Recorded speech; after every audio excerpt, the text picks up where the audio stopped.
What's up, everybody? I'm John Middlekauff. You know what I need you to do. Subscribe to our YouTube channel. We got content for days reacting to every NFL game all the time, every single day. Subscribe, like the videos. Let's go. What is going on, everybody? Happy week 5. We're off and running. We got games. We got action. And we got stuff going on. We got Aaron Rodgers going on McAfee trying to downplay the situation with his head coach. We have head coaches liking Instagram posts about their star player getting traded, then it breaking that the player might get traded while the player requests a trade. Hint, it's the Raiders. I want to just dive into dysfunction in the sport of football. Could Jaden Daniels in Washington throw some serious grenade action at the coaching situations in Dallas and Philadelphia? I was looking at their schedule. Obviously, they got a lot of good vibes, a lot of momentum. They could make it way worse. I really think they could without even playing them. They don't play those two teams till the end of the season. And then as we do every week, Kauff on campus. We got a lot of stuff happening in college football. Obviously, Alabama gets a big win against Georgia. DJ Uiagalelei, who I think I jinxed that program, is injured. What that means for Florida State, who is now 1-4 playing Clemson, and just some other things going on around college football. So very, very excited to talk some sports here on this beautiful Tuesday. But before we dive into it, Maria, my fiance, just got her Oklahoma shirt, Boomer Sooner. We're officially going to the Oklahoma-Texas game. I said I was going to go to a big college football game this year with stipulations. People are like, how are you not going to LSU at night or, Georgia Bam or something? I need an airport where I can get out of early in the morning Sunday and be at my doorstep before the games kick off at 10 a.m. Kind of what pays the bills, in this establishment. And I can get a JSX flight out of Dallas and be home at 9:30 in the morning. So it just logistically made a lot of sense. And my guy Drew Hill is the GM at Oklahoma. So I'm very Arch Manning. I keep my fingers crossed he's playing, even if Quinn Ewers plays, regardless of what happens there. But I did it because my friends at Gametime, and they're the official ticketing app of this podcast. I've been looking around, see where I want to sit, how I want to angle it. Doesn't really matter. Am I going to be just drinking some beers, having a good time in my OU gear? Because listen, I've been a Boomer Sooner guy since Drew went there.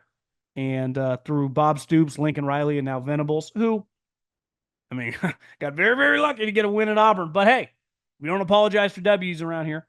Texas looks good, even though they were kind of on cruise control this year, or this week. Any game you want to go to, an NFL game, a college football game. The NBA is about to start, so we're probably, October 1st? By the end of the month, you'll have NBA games going. Any playoff baseball action. My guy Buster Posey back in charge of the Giants. Get ready. Might take us a couple years, but the Giants will be back relevant again. We got rid of analytical elite Farhan Zaidi, Gabe Kapler, one of the biggest frauds of all time, and get Buster in there running the show. Can't wait. My brother once went duck hunting with Buster Posey, and Buster looked at him. My brother's 5 years younger than me, so he's now 34, 35 years old. And Buster looked at him how this was 5-6 years ago. So ask him, what are you 40 years old? Jeff was 30 at the time. Kind of funny. But listen, Gametime taking care of me. They've taken care of many of you. I cannot recommend them enough. It doesn't get any easier to use. Flash deals, search by venue, search by the team.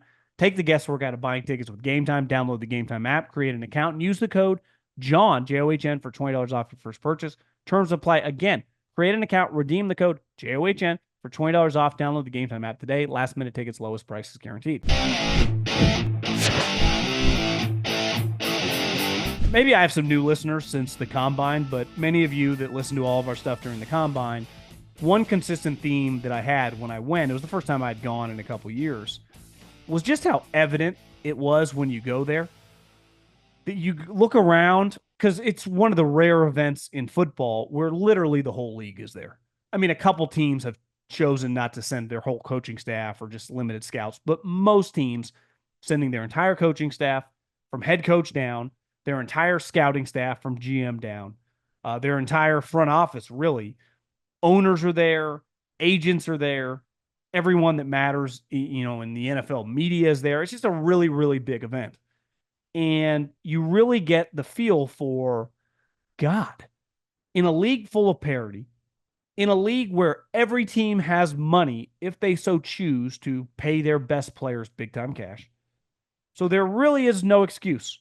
Some buildings and stadiums make more money than others, but because of the media rights deal, if you want to give Joe Burrow $200 million, you can easily do it. If you want to pay Jamar Chase and T. Higgins as well, you can do it. Now, you got to choose, is this the way I want to build my team or not? But it's not this isn't baseball, where some teams literally just don't generate any money. And the TV deals clearly aren't the same. So the Yankees, the Red Sox, the Dodgers, whoever, just have way more capital to spend on players than other teams. Like, well, the owner's rich. Well, yeah, his franchise generates no money. Heard it with the A's forever. It's not the way football works. Every team is flush with cash. Some obviously have more than others, but it is not a deterrent if you want to pay guys. But you go to the combine and you see the emblems and the logos because everyone's wearing their team issued stuff. And you're like, I just saw like 15 franchises. This is March, right? Or late February, early March. The season's not for another 6 months. You're like, they got no chance to win 7 games. It doesn't even matter what happens in free agency or the draft. They are screwed. Now, every once in a while, a situation like Washington, literally the owner sells, starts over, signs a couple new guys. They're starting at scratch. And time will tell how just fickle the owner is in terms of if you lose a couple games, how he treats people. So that story is yet to be written.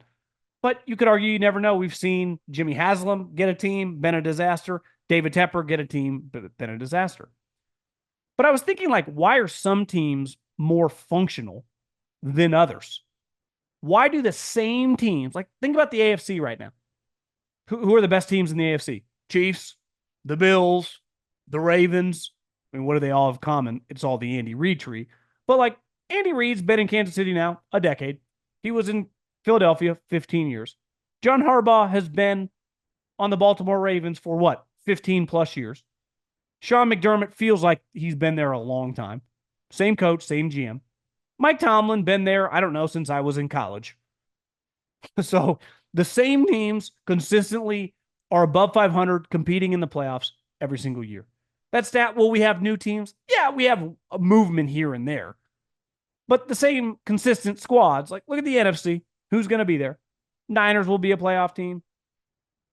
Right? The AFC South, Tampa's 3-1. They've been in the playoffs 4 straight years. Jason Light kind of knows what he's doing, not going anywhere. I would bet when the dust settles, the Eagles or the Cowboys are in the playoffs. And like the Rams would have been a playoff team. They just have 7 million injuries.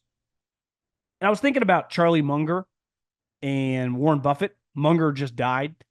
And I just Googled what year did they meet. They met in 1959. And a couple years later, they were working together and worked basically hand in hand as best friends till the day he died, which was pretty recently.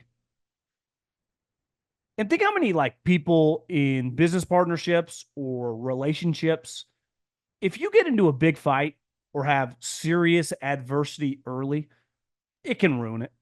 It can break a relationship. It can just end it, which very understandable. You don't have much equity with the other person. Right? Like Robert Saleh and Aaron Rodgers. They've been together, what? 4 games in 5 plays? They don't have equity together. Joe Douglas, Robert Saleh, everyone getting tight. There's been no success. What happens when you start 0-2 and you're John Harbaugh and Eric DeCosta? You go, hey, remember 2008 when this happened? Remember 2015 when this happened? I think about John Lynch and Kyle Shanahan, who have now been going on, year 8 or 9, same with Les Snead and Sean McVay. He's literally known the Shanahan family for over 20 years. Like, you can't fake sweat equity, personal experiences. Brett Veach started working for Andy Reid in like 2006. Now, obviously, he changed positions over the years, but think how long they have known each other. Think about in the football world, all the experiences they have gone through. If someone listening to this and you've been married 10 years, 15 years, 20 years, like it takes a lot. Obviously, you still get in fights. You still have disagreements with your significant other. But after a couple hours or after a day, you shake it off, you get over it, and you move on. Seen that, done that, been there, we'll be there again. It's not that big a deal. Yet when you have no equity and you constantly have change, it is hard to handle these crazy situations that football throws at you. The Raiders, who have made the playoffs twice in 20 plus years, they don't have a playoff victory since I was a junior in high school. I was born in 1984. You do the math. Getting old. They are constantly, I was thinking about this today. They're constantly going through coaches and GMs. What's up with the Giants who are losing again? Think how many coaches and GMs they've had in recent memory. Look at the Jets, always losing. Think how many coaches they've run through. When you don't, and listen, I don't blame people for firing people that don't work. And there's some randomness, right? Because no one knows Bill Belichick's going to be Bill Belichick. No one knows Sean McVay is going to turn out to be Sean McVay. Obviously, you like him when you interview him and hire him, and you keep your fingers crossed, best case scenario. But when you don't hire the right people or don't give people enough time, you're constantly going to lose. It's why the same teams lose year after year after year. Does Trevor Lawrence suck right now? Yes, he does. You can make any excuse you want, the organization, the coach, the scheme, the O-line, whatever you want. Just watch him play. He's not very good. But there is a reason in that place. I think Gus Bradley drafted in the top 5 like 5 straight years.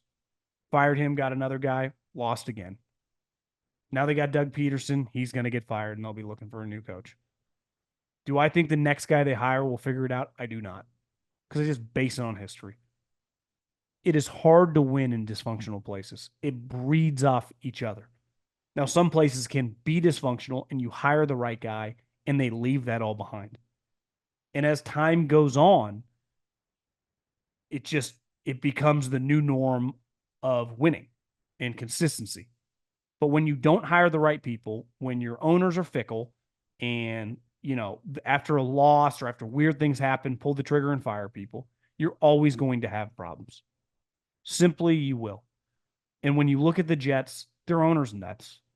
He's not a good owner. Period, point blank, end of story. Mark Davis is not either. He's awful. So when you look at these situations, like everyone making a big deal over Robert Saleh and Aaron Rodgers, of course every loss is going to be a big deal because they have no history together. In what world do we think that a guy who's never won as a head coach and a 40-year-old quarterback who can be a little moody and passive-aggressive, things don't get weird when you lose a game where the opponent scores 10 points at home?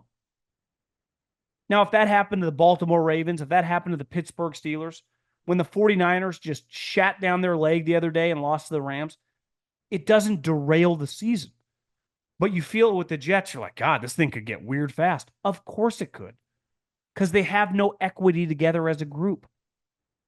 They just traded for Davante Adams, it feels like 20 minutes ago. Such a big deal. Great trade. First rounder, bring him with Derek Carr. Year later, Derek Carr's gone. 5 weeks later, Josh McDaniels and the GM are gone. A year later, Davante's gone. And the head coach, who no one in their right mind would have envisioned being a head coach 2 years ago, is now their head coach, liking things on Instagram, making things weird. It's just not a very complicated sport. Obviously, the playoffs can be random. If your quarterback plays badly, like Lamar has, you're going to lose. If your defense is not good in big spots, Buffalo Bills, you will lose. But there's a reason those guys are always there. And the same teams, are you going to bet against the Jets? Are you going to bet against the Raiders? You always should, until they prove otherwise. And I think it just gets down to the owner, because at the end of the day, they're the guy in charge of everything. And the people running their organizations have those jobs because of those guys. They hire them. I think it's fair to say they have no clue what they're doing. I'm just picking on those two teams because they're in the news right now. And whenever I hear this media creation, like no one's making this up. We're all watching it. It's weird. Like anyone with a brain goes, yeah, Davante Raiders, that doesn't make any sense. Miami Dolphins, that would be my next one to circle. Like that thing could get weird, and that thing could get weird fast. Now you could be like, John, of course all the winning teams have less dysfunction. Part of it is being able to take a deep breath and get through the Andy Dufresne sewage drain. And most owners at this point in time are just not willing to do that. It's like, couldn't we blame the Jets for getting rid of Sam Darnold? Or like, maybe they should have rode it out for like 5 years. The Cleveland Browns. Joe Flacco said yesterday on Pat McAfee, they did not even call me. Of course they didn't. They're in with Deshaun Watson. They can't bring Joe Flacco back. The entire town would have already been calling for him. Of course, he gets in the game against Steelers. What happens? Throws a couple touchdowns and they win. So it's like, yeah, shocker. The Browns suck. I mean, who could be, taken aback by that one? I just think this thing, the best teams are going to keep winning because their people are going nowhere. And these same teams are just going to keep running through coaches, running through GMs, running through players. Once they lose a couple games, everyone freaks out because you probably should freak out because it's only going to get worse because those people typically don't know what they're doing. And even if they will one day, they're not going to get enough time in those places. So, not shocked at all to see the Raider news today. Not shocked at all. Like, what happens if you go across the pond and lose to Minnesota? Though I kind of like the Jets this week because I feel like everyone's going to pick Minnesota. It's going to get weirder. Of course it will. But plus, in this given situation, this isn't like some long-term plan. This was all about 17 games this week. So, in fairness to anyone overreacting to the Jets situation, like, yeah, you got a 4-year-old quarterback, you got a coach on the hot seat, you got, a patchwork roster of older guys that get injured a lot. So, yeah, you lose to the Denver Broncos. They scored 10 points at home. I don't care if it's a monsoon, a hurricane, a snowstorm. You got to win that game. And the Jets didn't. It was pretty ugly. Rewatching it the other day. I love touchdowns. Tutties, taking it to the house, in for 6. I call them tugs. Whenever you call a touchdown, one thing's for sure. Touchdowns matter more at DraftKings Sportsbook, an official sportsbook partner of the NFL. On the ground, in the air, special teams or defense, we do not care how they score them. We want to bet on touchdowns. And DraftKings Sportsbook is delivering. Ready to place your first bet? Try betting on something as simple like picking a player to score a touchdown or how many touchdowns will be in a game. Go to DraftKings Sportsbook app and make your pick. Ready to do a touchdown dance on your own? New DraftKings customers bet $5 to get $200 in bonus bets instantly. Score big with DraftKings Sportsbook, the #1 place to bet touchdowns. Download the DraftKings Sportsbook app now and use the code JOHN, J-O-H-N. That's code JOHN. New customers get $200 in bonus bets when you bet just $5. Only on DraftKings. The crown is yours. Obviously, Sirianni and McCarthy are just guys talked about nonstop. McCarthy in the last year of his deal, basically everyone in Philadelphia thinks Sirianni probably should have been fired last year. He's coaching for his job this year. Listen, I thought I picked the Cowboys to win that division. Doesn't look great. Who knows? They got a bunch of injuries. I wouldn't feel great about the Eagles winning that division. Their defense is anemic, and Jalen has not been very good. The problem for them, though, is what if Washington wins like 10 games? Before, I would have said, like, hey, even if one of those two teams gets to 9, they'll win the division. Then I pulled up Washington's schedule. They're 3-1 right now. And they are just vibing. If you just go to their social media, they just look like they're having a really good time. There is, and listen, I saw a Rodgers quote, or no, this is Kirk Cousins, and he's not wrong. You can lose in a building where there's great culture and it's still miserable. And you can win in a place where there's bad culture and it's really fun. Like, this is the best part about sports, but specifically football. Winning cures everything. And would they be vibing if they were 1-3? Of course not.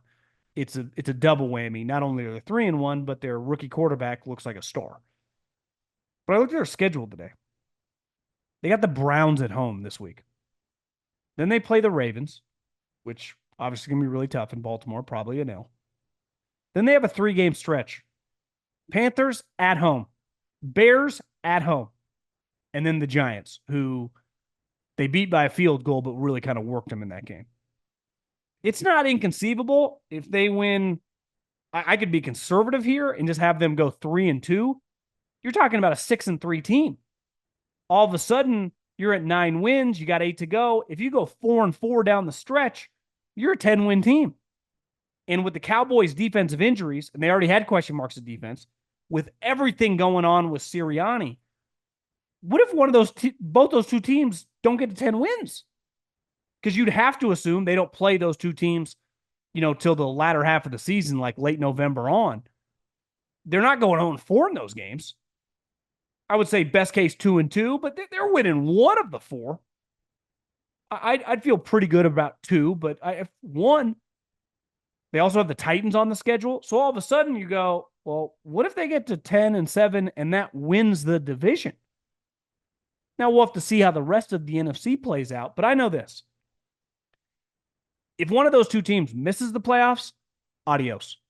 If they both miss the playoffs and Washington and Jaden Daniels wins the division with 10 wins and hosting a playoff game, what a disaster season. I think that's on the table at this point in time. I really do. I would bet as we sit here today, October 1st, I would just have more faith in the Eagles just because they literally got more guys playing. Like if Parsons has to miss 3 weeks and Lawrence misses who knows how long, that's like there's nothing you can do to plug and play when your defensive line was already atrocious. So both got major issues. The Cowboys think get away from them and get away from them fast. Luckily, the Eagles on a bye, then they get the Browns, maybe take a deep breath and still kind of hold pace with Washington. But both those two teams better be very careful. Now, it's the NFL, rookie quarterback. You can never just chalk up guaranteed wins. But what we've seen the Commanders' offense through the first 3 weeks, the last 3 weeks, I think they've punted once. Browns at home, Panthers at home, Bears at home. They're going to be favored in all 3 of those games. Okay, Kauff on campus. Love doing this. I love watching Saturday football. Like Sunday football is a little, not stressful, but I just feel so obligated to keep track of absolutely everything going on, taking notes, getting ready for Colin, then getting ready for the night game and putting shows together. Saturday is much more like play golf in the morning, work out in the morning, have some beers, have some cocktails, and just kind of enjoy it. But still gamble on it and just have a good time and tweet about it and text my friends about it. But Saturday night was pretty awesome. That place, what a cool game. Like it felt when Georgia, Alabama, I turned on the game with like 30 minutes intro and I never watch, college is different, but like in the NFL, I don't watch pregame shows. No shade at anyone on them. I'd rather do something else with my time. When the game starts, it starts. But in college, the buildup of game day, they had Saban on the set. They had game day on campus. Like literally before the game, Reese, was Joey Galloway or Desmond Howard and Saban. It just felt really, really big. And I saw today that the ratings for that game was the highest rated primetime game in 7+ years, which happened to also be Alabama against Florida State. But that was opening weekend. So to get a game with that much buzz, that much hype toward the end of September, a conference game, it just felt special. And then the way it started, your jaw just dropped. Like, listen, you guys know where I stand on Kalen DuBois, but to go up that fast and you just start thinking, are they going to beat this team like 50-10? And then for Georgia to come back, they're down 33-15 with 10 minutes left to go in the game. You got Carson Beck, who just had one of the worst resume building games you'll ever see when it mattered. Like that was a negative, not a positive. I don't care what happened in the fourth quarter with NFL scouts. But then Williams at the end to make that play, he's 17 years old. It was awesome. It really was. And I think college football right now, now those teams have always, they don't play each other every year because they're on separate sides of the division, but I don't even think they have divisions anymore, but you know what I mean. I do think as we consolidate more and more, you'll just get more of that. And Collins talked about it. Me and him talked about it on his pod a couple weeks ago. You can't really argue that these matchups are just better. I mean, even Wisconsin USC. Wisconsin's not very good, but they came to play and they were winning the game in the first half. And you start thinking to yourself, is USC going to drop this game? Is this really going to happen? And before that might have been, USC Arizona State, which I do miss, but I can't be. I don't even know the right way to describe it. I just have to be honest and say this way is better, and it's only going to get better. And then I read a headline today that, and listen, I would say, Kalen DeBoer doesn't need to win the Natty this year, right? I would say that game alone was just a pretty incredible moment. He makes it to the playoffs. He wins a playoff game. That's an incredible start, replacing a legend. Steve Sarkisian, because he turned down Alabama last year, gets a huge contract extension and clearly resurrected that program. And I've been hard on Sark a lot of years. I still, given the old rules, I wouldn't like them as much because I think it's very difficult for the way he coaches to establish a super hard physical identity. I think it's always kind of been a problem for him on defense. But because of NIL and he has one of the largest budgets, he can just buy his way there. And listen, the rules are the rules, and he's taking advantage of them. But you could argue the guy that has the most on the line, and they're technically the betting favorite right now, is Ryan Day. Uh, I would say anything less than being in the national championship game is going to be a huge disappointment for that program. So you could argue that he has more pressure on him than anyone else. And the way Oregon's looked this year, I would imagine when they end up playing, Ohio State's going to be favored and win that game. Ohio State's not losing to Michigan. They're probably going to run the table in the Big Ten and then the Big Ten championship game and be the 1 or 2 seed coming into, the playoffs. So the pressure is just going to be immense. And obviously they're really, really good. I mean, they got an NFL roster because like Texas and Oregon, like they just have incredibly high NIL budgets. And if you have a high NIL budget, you might as well take advantage of them and buy the sweet players.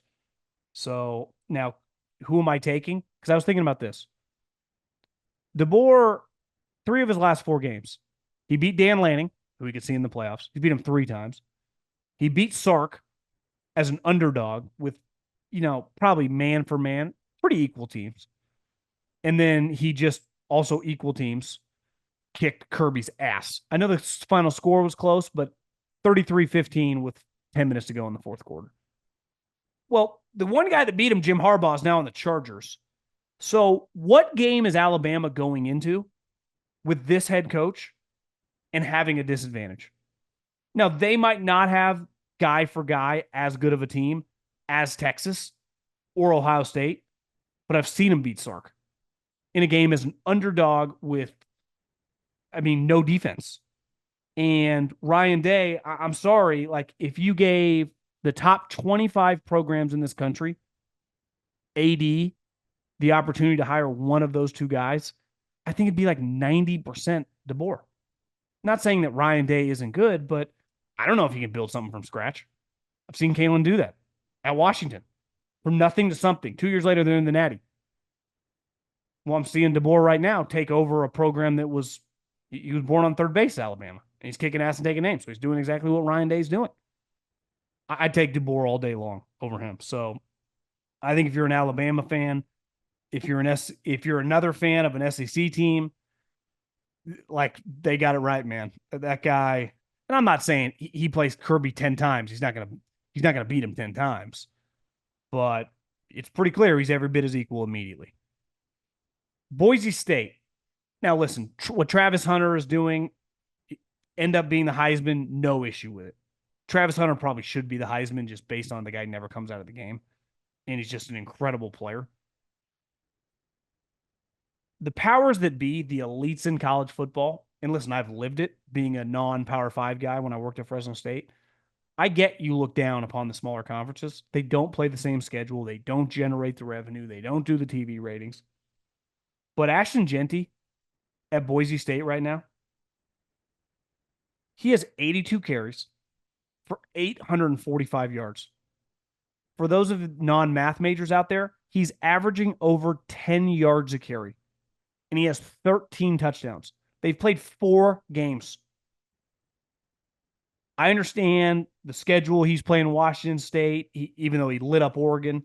The teams he's playing are not going to be Georgia, Bama, LSU, will not get the notoriety, Ohio State, Oregon, Michigan. I get it. This guy's fucking incredible. He really is.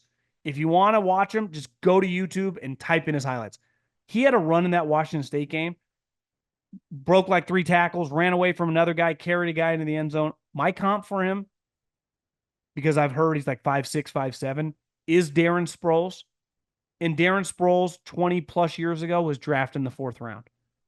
Now, football in the NFL used to discriminate a lot against little guys, especially 20-plus years ago. I think we do less and less now, partly because catching the ball is a big deal, and his receiving numbers aren't great because just hand him the ball. But he's proven in previous years, he's a true junior. He can catch the ball. Last year, he had 5 receiving touchdowns. I think this guy, listen, I understand not taking a 5'7" guy in the first round, but to me, this guy feels like a lock somewhere between 33 and 45. And this guy's going to play in the NFL. Google how long Darren Sproles played in the NFL. This guy is a stud.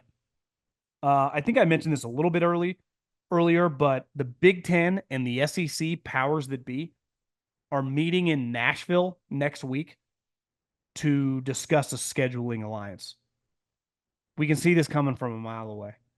It starts with every year, all of our teams play all of your teams one game in the non-conference, and it basically leads into we're just under one umbrella.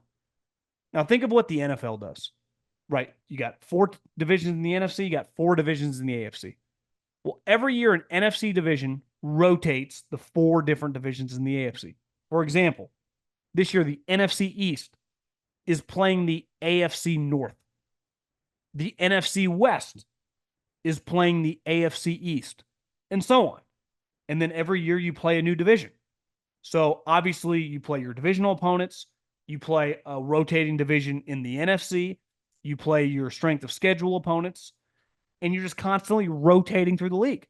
So over the course of a couple years, anyone knows this as a season ticket holder in the NFL, like you see a good mix of teams over the years. And I think one issue for college football is, and listen, me and Colin anoint Lane, and then he goes on and loses to Kentucky, though Kentucky easily could have beat Georgia. Maybe they're not bad. And I saw some people like tweeting at me, see, this is why, I give Ryan Day and the Big Ten. It's like, listen, I think the SEC is better than the Big Ten. Obviously, the high end are pretty much equals. On a given year, the top 2 or 3 teams, you can kind of have them stare at each other. But I do think teams 4 through 8 in the SEC consistently have more NFL guys, specifically defensive linemen and defensive backs. So when you get them on the right day, it makes them difficult. Why did Kentucky give Georgia and then Lane trouble? They have NFL defensive linemen, right? And a lot of them, just like a lot of teams in the SEC. And I'm not like pro SEC, anti Big Ten. I'm just saying, like, I think the middle tier of the SEC is better than Wisconsin, is better than Minnesota. Like, I'll take Kentucky over those programs. Not necessarily like in theory, like Wisconsin should be a cooler football program. But in 2024, those programs, the players which they get, I feel more confident in them in terms of judging the depth of your conference. But I want to see these schools play each other. You want to talk shit about the SEC, half their programs refuse to play anybody beside the SEC games because they go, well, look at the SEC schedule. And you got Lane scheduling, Cal Poly, Arizona School of the Mines, and, the School of the Blind and the Deaf. And then all of a sudden you play real games like we didn't even know if you're good or bad. I mean, we know they're not probably as bad as they looked, but they're not as good as they've looked either. That's why Tennessee gets so much credit when they kick NC State's ass and they go on the road and beat Oklahoma. And I know Oklahoma's now in their conference, but No one cared that they were up 65-0 against Kent State. Nobody cared because it's just an irrelevant game. And the faster we can get away from all this, like those games should not exist.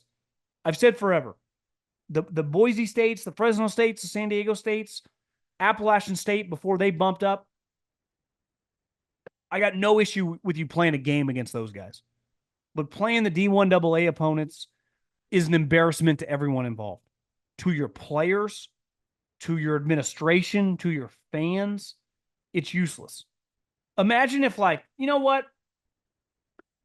The Steelers are going to play a USFL team this week. It's like they need a breather before they play the Ravens. That's essentially what's happening here. It really is. So I think there's a light at the end of the tunnel. Now, how we get there, how fast we get there, who knows? This is college football. And anytime you get college athletics and the NCAA, and it's a rocky road, but I do think we will get there sooner than later. When I had my guy Derek Ray on the podcast, the GM of Florida State, he was in good spirits. He was in good spirits. It was the offseason. They had just went 13-1. They had produced, I think, 6 guys in the top 80 picks. Obviously, multiple first rounders, multiple second rounders. That team they had last year was really, really good. And if it wasn't for Jordan Travis having his leg snapped, I don't think it's inconceivable that they could have won a playoff game. They definitely would have been in the playoffs. Would they have been the worst team in the playoffs? Probably, but still, like they had NFL guys at key positions. Like Derek, and I think he's good, and I think Norvell's good. But they did make a devastating decision. Now, part of it is I don't know all the details, who they wanted, how much money they're getting. You know, you want Cam Ward, but he's being offered more by Miami. The head coach ain't the guy writing the checks. I do think getting into bed with DJ Uiagalelei was pretty stupid at the time, and obviously it looks worse now. But they were thrown somewhat of a bone. He got injured. He should never play again for their program. I don't care who their backup is. Obviously, the backup starting this week because he broke a couple fingers. They play Clemson. There's a pretty good chance Florida State is 1-5. And I think you got to be very careful at certain positions, specifically quarterback, when you go to the transfer portal, if you get the wrong guy. Now, I think most people listening would say, God, what are you guys talking about? We've watched DJ for years. He stinks. I agree. I'm not disputing that. I would not have done that. They were high on him for whatever reason. He's clearly a good kid. People like him, but he can't play quarterback. I mean, he has 6 interceptions this year and 4 touchdowns. But I don't think, and he's almost 50% completion percentage. It's like barely over. I think he's like 52 or 53%. But when you watch him, those numbers that I just rattled off feels like Dan Marino dropping those numbers compared to what you see. Because when you see him, you go, is this legitimately the worst player in Power 5 or Power 4 at quarterback? Like, it feels like you could make that argument. That there can't be 5 guys playing worse than this guy. Now, you can say their offensive line's underachieving, whatever you want. Just watch him play. He's god-awful. And you just got to get out of this business. And I think the one thing you got to be careful with is when you do cut a check for a guy, whatever that might be, $100,000, $500,000, whatever. If that guy can't play, your NIL and your money people have to realize, like, if you're all in on me, and listen, we're going to make mistakes. It happens in the NFL all the time. You sign bad contracts. Guess what will happen? That guy will get benched.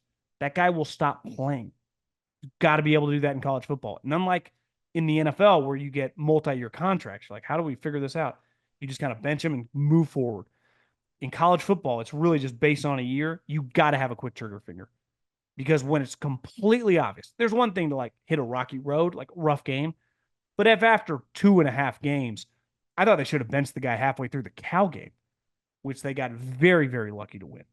So I think the NIL, I gave a lot of props to UNLV because I'm still reading think pieces. Is college football going to crumble? They literally let the guy walk because he's from Holy Cross. And they said, we're not paying you $100,000. We honestly don't even think you're that good. They let him walk. They won their next game against a 3-1 opponent, 59-14. My Fresno State Bulldogs got ransacked, and the guy they threw in there accounted for 4 touchdowns. Thank God they didn't give Sluka $100,000. Would have been a waste of money. So you got to allocate your funds. Saban said it on game day a couple weeks ago. He's like, listen, you pay the wrong players, you got problems. And eventually, at these big programs with these huge budgets, some guys you pay are not going to work out, are not going to be very good. You're going to have to bench, are going to be below average players for you. But everyone better be on the same page. It's like, hey, the money's already spent, or hell, stop paying them. We'll get into legal action, whatever. But you can't keep rolling a guy out there just because you're playing him a couple $100,000, because that will be the downfall of your season. And I think the downfall of Florida State's season was giving a guy a little money. And I honestly have no clue how much they gave him. I would doubt he got like $1 million. But even if they gave him $300,000-$400,000, you spent it. Let's move on. Bench the guy. I don't care what you think of the backup. He can't be worse than what you're rolling out.